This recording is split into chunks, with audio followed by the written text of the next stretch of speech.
Muito bem, queridos. Você que ficou, certamente não é criança. Então, abra sua Bíblia aí, 1 aos Coríntios, capítulo 4, e vamos ler. Vai parecer até o versículo 6, mas nós vamos ler só até o versículo 5. 1 aos Coríntios 4, de 1 a 5.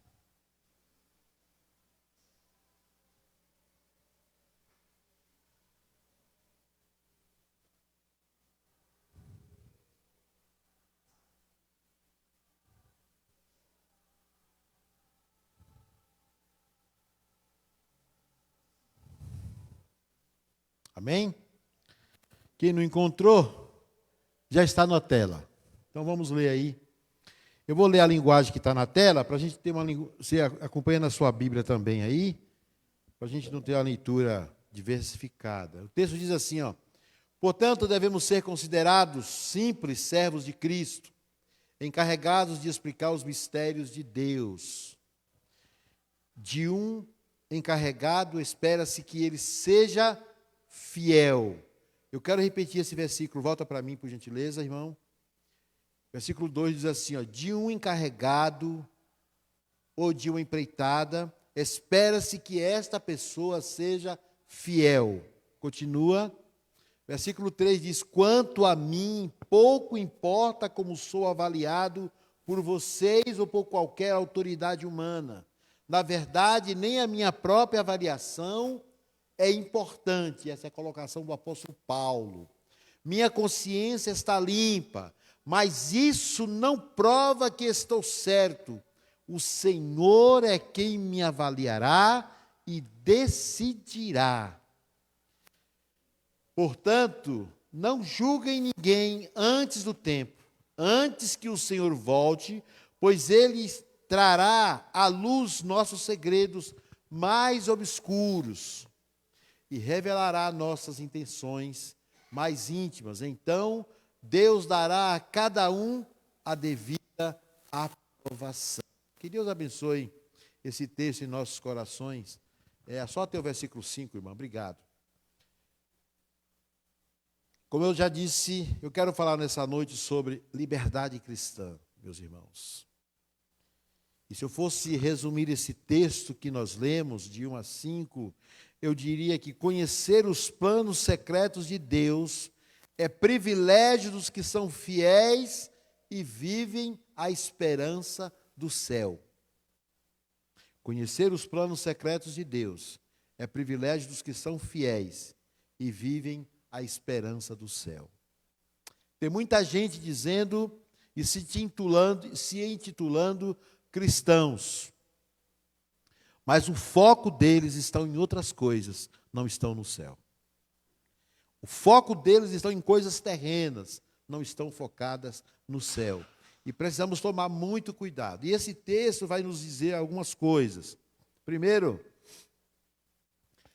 que as condições existentes naquela igreja, entre aqueles irmãos ali em Corinto, era um campo fértil para um líder se corromper.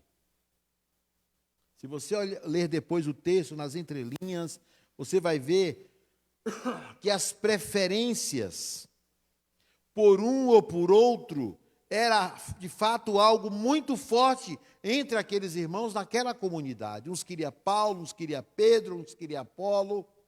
E depois o próprio Paulo vai dizer que o importante é aqueles que queriam realmente Jesus Cristo. A história bíblica tem mostrado que a natureza humana ela sempre vai reagir contra a simplicidade do perfeito plano de Deus. Aquilo que Deus traçou, aquilo que Deus preparou, aquilo que Deus traçou. Olha, vocês vão ser criados para o louvor da minha glória e vocês vão viver eternamente no Éden. Era simples demais. O homem interferiu, o homem deu ouvido a Satanás e quebrou esta simplicidade. Depois Jesus traça um novo plano, ele reintegra o homem novamente no caminho do céu, através de Jesus Cristo. E o homem ainda tem dificuldade para poder entender esse propósito. Então a história bíblica ela vai mostrar que essa natureza, a nossa natureza, ela sempre vai reagir contra os propósitos e a simplicidade do perfeito plano de Deus. E se você prestar atenção nesse texto, a falta de adequação aos padrões do Evangelho levou aqueles irmãos a endeusar os apóstolos, dando a eles o crédito que entendemos biblicamente ser de Deus, porque a Bíblia diz que toda honra, toda glória e todo louvor deve ser dado a Deus. E naquele momento, naquela igreja, aqueles irmãos, Pedro, Paulo, apóstolos, estavam sendo endeusados. E esse não é o propósito do Evangelho. Podemos aprender, meus irmãos, que os julgamentos humanos, ele não tem peso nas decisões divinas. Elas são inúteis, porque o juízo de Deus, ele é justo, é perfeito. Deus, ele conhece cada passo, cada gesto, cada pensamento nosso, Deus conhece. E por essa justiça ser praticada por Deus, eu consigo viver em liberdade cristã, mesmo com toda a turbulência que o mundo me aplaca, mesmo com todos os problemas que existem em nossa volta, pelo fato de eu ser julgado por Deus, eu consigo viver a liberdade cristã. Porque eu já fui comprado e lavado pelo sangue de Jesus. O meu nome está escrito no livro da vida. O seu nome está escrito no livro da vida. E a Bíblia diz que nada, ninguém pode tirar o seu nome de lá. O apóstolo João, ele sabia o que era estar em Cristo. Ele sabia o valor da liberdade em Cristo, de forma que ele diz: conhecereis a verdade, e a verdade vos libertará. João 8,32. João sabia que aqueles que foram comprados e que entenderam o plano perfeito da cruz, já não tinha mais que viver cativo sobre a autoridade de Satanás. Liberdade não significa fazer o que quer, quando se quer.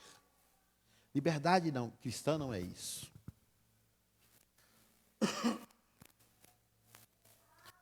O apóstolo Paulo, ele é enfático em defender a liberdade cristã em Cristo, dando a nós a entender pela morte e ressurreição de Cristo, dizendo que liberdade pressupõe responsabilidade, e no convívio com outros que estão à nossa volta, a nossa liberdade e a liberdade dos outros, quando ela é exercida. Quando eu reconheço que eu estou diante de um grupo e que eu vivo em função dos outros que estão à minha volta. Tiago também vai dizer isso. Ame uns aos outros. Esteja dispostos a caminhar uns com os outros. Esteja dispostos a entender o erro do seu irmão.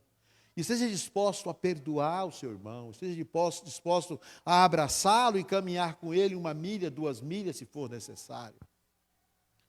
Às vezes aquilo que nós entendemos que é perfeito, ainda não ficou claro para aqueles que estão à nossa volta. E o texto vai nos dizer que uma das condições para viver essa liberdade em Cristo é a fidelidade. Consegue voltar no texto, no versículo 2, irmão, por gentileza? Olha o que diz o versículo 2, irmãos. Diz assim, ó, lá a tradução está um pouco diferente, mas na minha tradução está assim, ó.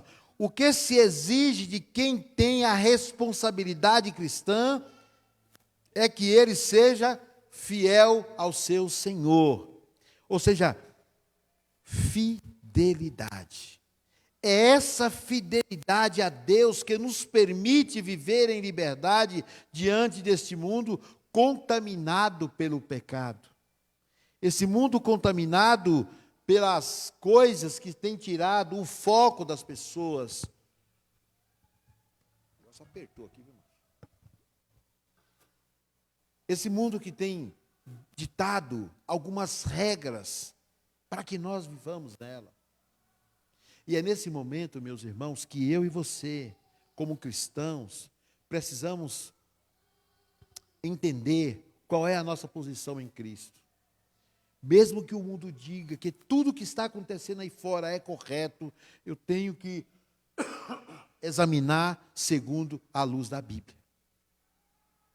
Ah, é permitido fazer isso. A Bíblia diz que eu posso fazer. Se a Bíblia diz que não, então não faça. Ah, é tranquilo você praticar tais atos. Eu vou ver o que a Bíblia diz. A Bíblia diz isso? Não. Então, eu não posso fazer como cristão.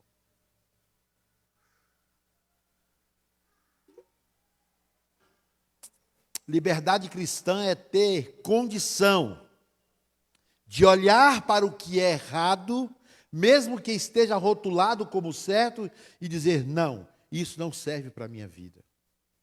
Se eu praticar isso, isso vai prejudicar a minha família, a minha vida, vai praticar, e as consequências vão ser danosas para aqueles que estão em minha volta. Isso é liberdade cristã. Fidelidade é caracterizada pela firmeza e pela certeza de propósitos, por uma atitude e conduta justa, pela devoção ao próximo ou uma causa, pela sinceridade, pela confiabilidade, pelo cumprimento das promessas e votos feitos e pela lealdade sincera, tanto horizontal quanto vertical. Quando eu sou fiel a Deus e quando eu sou sincero com aqueles que estão à minha volta. Essas características, meus irmãos, devem fazer parte integrante da vida cristã a todo custo. Essas características têm que fazer parte da minha vida. Eu tenho que ter essa consciência que eu tenho que ter essas características cristãs de fidelidade a Deus, de fidelidade para com aqueles que estão à minha volta, fidelidade nas minhas ações, fidelidade no meu casamento, fidelidade para com a minha esposa, fidelidade para com o meu esposo, fidelidade para com meus filhos, fidelidade no meu trabalho com o meu patrão que está me pagando para trabalhar. Fidelidade, tanto no horizontal quanto no vertical. É certo que nós estamos no mundo, é certo que nós estamos inseridos no meio de uma sociedade, e certamente ela não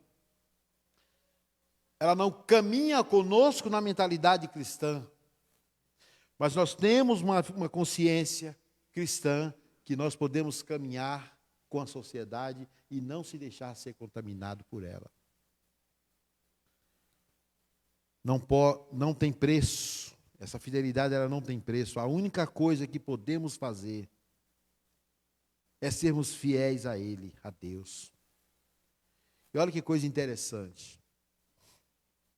Nós somos dotados de uma sapiência ou de uma sabedoria sobre o certo e sobre o errado.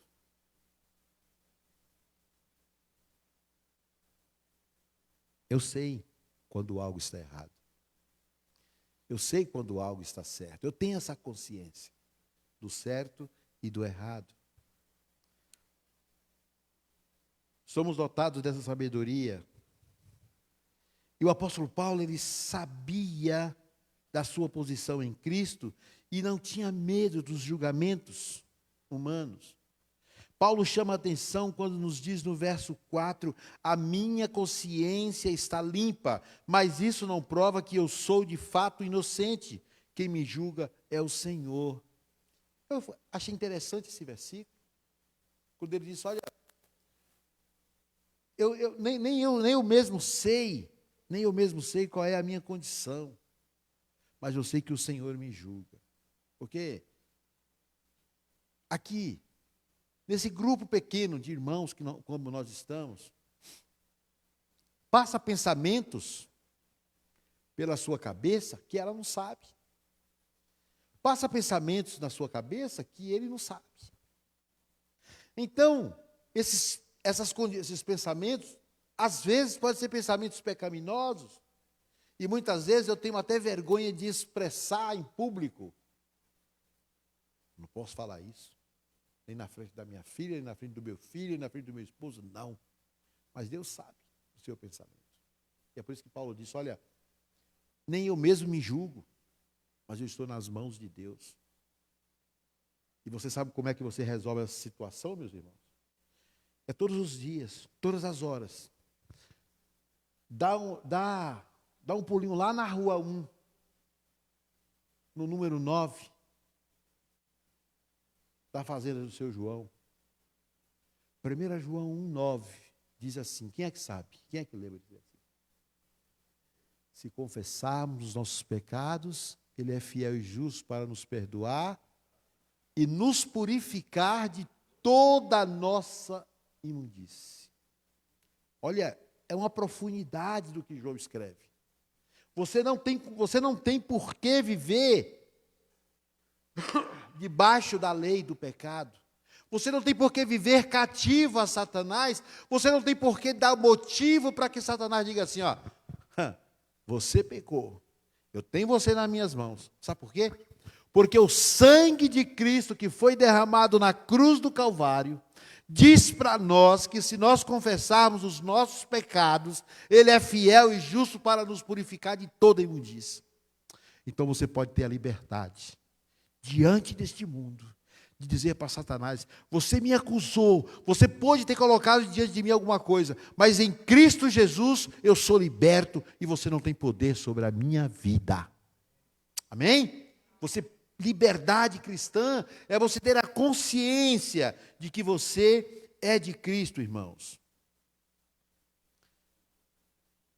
Olha o que a Bíblia diz, e a Bíblia diz para nós assim, ó, numa situação muito atípica. Então disse Davi a Gade, eu estou em grande angústia. Caia eu, pois, nas mãos do Senhor, porque muito grandes são as suas misericórdias. Mas que eu não caia nas mãos dos homens. Davi se vê diante de uma situação muito difícil. Uma situação que ele teria que ser julgado. Então o profeta falou, olha, Davi, você tem duas escolhas. Você pode ser julgado pelos homens, ou você pode ser julgado por Deus. Quem tem um coração ou uma vida carnal, escolher os homens para ser julgados. Eu, caí nas mãos de Deus, mas Davi sabia, irmãos, que embora a justiça de Deus seja severa, Deus é rico em misericórdia. E ele diz, ó, que caia eu nas mãos de Deus, porque é muito rico em misericórdia. Então nós aprendemos esse texto lá em 1 Crônicas, capítulo 21, versículo 13. Então aqui nós aprendemos que nós não podemos dizer estou imune ao pecado, mas podemos dizer eu tenho acesso ao trono da graça para me redimir do meu pecado. Então a grandeza da liberdade cristã é ouvir o próprio Deus. Como é que você ouve o próprio Deus? A palavra de Deus está aqui. Leia essa palavra. Deguste essa palavra. Aqui na igreja, no nosso grupo de WhatsApp, eu tenho soltado nós estamos agora nos salmos. Todo dia eu estou postando um salmo para a igreja. Para que você possa ler pela manhã, que você possa degustar ele durante todo o dia. Não deixa para o outro dia para ler aquele salmo, porque no outro dia vai ter um salmo novo.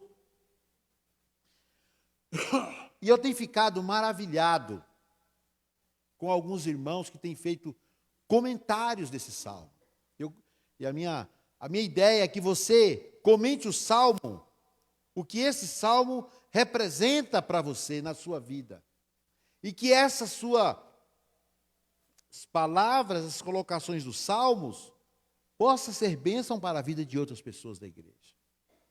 E tem sido bênção. Aquilo que eu tenho ouvido, que os irmãos têm comentado, tem sido maravilhoso. Então, liberdade cristã é ouvir o próprio Deus. Olha o que Isaías vai dizer para nós, irmãos, quando Isaías está falando de Deus.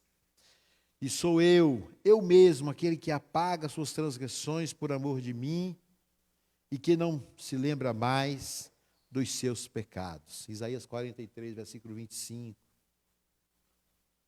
O que nós entendemos aqui? É que com nossas vidas nas mãos de Deus, nós vamos adentrar no mar revolto, vamos sentir a força de suas ondas, ser respingados, mas não vamos naufragar. Podemos ser xingados, caluniados, mas se estivermos em Cristo, seremos poupados, seremos mais do que vencedores, sairemos mais fortes, mais conscientes da nossa liberdade em Cristo Jesus. Foi para a liberdade que Cristo nos libertou, diz Gálatas capítulo 5, versículo 1. Foi para a liberdade que Cristo nos libertou, portanto permaneçam firmes e não se deixem submeter novamente a um jugo de escravidão. Lembre do seu passado. É o que Paulo está dizendo aqui. Não permita que você volte à sua situação de pecado lá atrás, quando você não tinha Cristo. Quando você conhecia Deus de ouvir falar, quando você conhecia Deus porque os outros diziam. Mas sabe o que eu aprendo aqui? É que hoje você conhece Deus de falar com Ele, de entrar secretamente no seu quarto, de conversar com Ele, e de ouvir a sua voz ao ler a sua palavra, e de poder conversar com Ele em suas orações. E cada um de nós, vamos ter as nossas próprias experiências com Deus. Eu me lembro da passagem de Jesus, quando Ele vai atravessar o mar e os seus discípulos começam a adentrar o mar, e de repente aquele mar começa a ficar revolto. E eu, sinceramente, quando eu fui em Israel, nós pegamos um barco e fomos atravessar o mar da Galileia, eu fiquei me perguntando como é que aquele mar pôde ficar revolto. Porque na realidade o mar da Galileia é uma lagoa. Ele tem 10 quilômetros de largura por 20 de comprimento. A lagoa considerada como mar, o Oceano Atlântico. Mas o texto diz que aquele mar ficou agitado, aquela área ficou agitada, e aqueles pescadores experientes, com tempo de experiência na vida, não conseguiam sair do lugar. Então eles voltam para Jesus, que estava naquele barco, e isso nos traz uma outra lição, que mesmo estando com Jesus, nós podemos ter problemas, podemos passar por dificuldades. Mas quando os discípulos voltam para Jesus e falam: Jesus, acorda, porque nós vamos naufragar, nós vamos morrer. E Jesus então acorda e diz: vocês são homens de pouca fé. E aí Jesus dá ordem para que o mar se acalme, para que a tempestade se dissipe, e após a sua ordem, tudo voltou ao normal. Aí isso me leva a essa liberdade cristã, porque aqueles homens que estavam com Jesus, eles viveram o milagre de ouvir Jesus mandar a tempestade se acalmar e o mar se acalmar. Mas aqueles que ficaram na margem, depois eles ouviram sobre o milagre, mas eles não viveram o milagre. Então, meu querido, se você quiser viver o milagre de Jesus, não abandone o barco. Esteja com Ele, caminhe com Ele, de manhã, de tarde, à noite. Seja autêntico em seu caminhar. Seja autêntico na sua vida cristã. E certamente você vai ouvir, você vai ver os milagres acontecer. Você não vai ouvir que o milagre aconteceu, mas você vai viver o milagre de Deus. E não tem coisa mais gostosa do que você ouvir o milagre de Deus. Eu quero encerrar essa palavra nessa noite, irmãos. Martinho Lutero, em seu livro Liberdade Cristã, ele disse uma frase muito interessante. Ele diz: o cristão vive não em si mesmo, mas em Cristo e no próximo, ou seja, vertical e horizontal. De outro modo, ele não será um cristão. É muito forte isso que ele está dizendo. Você não consegue viver essa liberdade cristã se você não entender que aquele que está do seu lado é alguém que precisa estar na mesma posição que você, ou seja, em Cristo Jesus. Amém? Que Deus nos abençoe. Já chamou a Luciana, Márcio? Já? Que Deus nos abençoe e que você possa ter uma semana abençoada em Cristo, para a honra e glória do nome do Senhor. Eu espero que essa semana seja uma semana de bênção na sua vida. Eu creio que será uma semana de bênção, porque nós estamos em Cristo Jesus. Amém? A gente não luta por uma inglória, a gente luta sempre por uma glória. Nós ficamos tristes porque nós oramos, e nós aqui na igreja tivemos a irmã Eunice, que perdeu 2 pessoas da sua família para o Covid, mas eu já disse para ela: irmã, Deus sabe todas as coisas. Para nós seres humanos, enquanto a pessoa está num leito, enquanto a pessoa está sedada, enquanto a pessoa está ali esperando, nós continuamos orando, nós continuamos buscando, assim como Davi fez quando o seu filho estava doente. Davi orou, Davi clamou, Davi jejuou, Davi se vestiu de saco, Davi se cobriu de cinza, mas o seu filho morreu. Filho que era fruto do relacionamento com uma mulher fora do seu casamento. E aquele filho morreu. E o texto diz lá que Davi então levantou, depois de sepultar o seu filho, ele levantou, trocou de roupa, tomou um banho, sentou-se, comeu e louvou. Então nós entendemos que enquanto há vida, há esperança.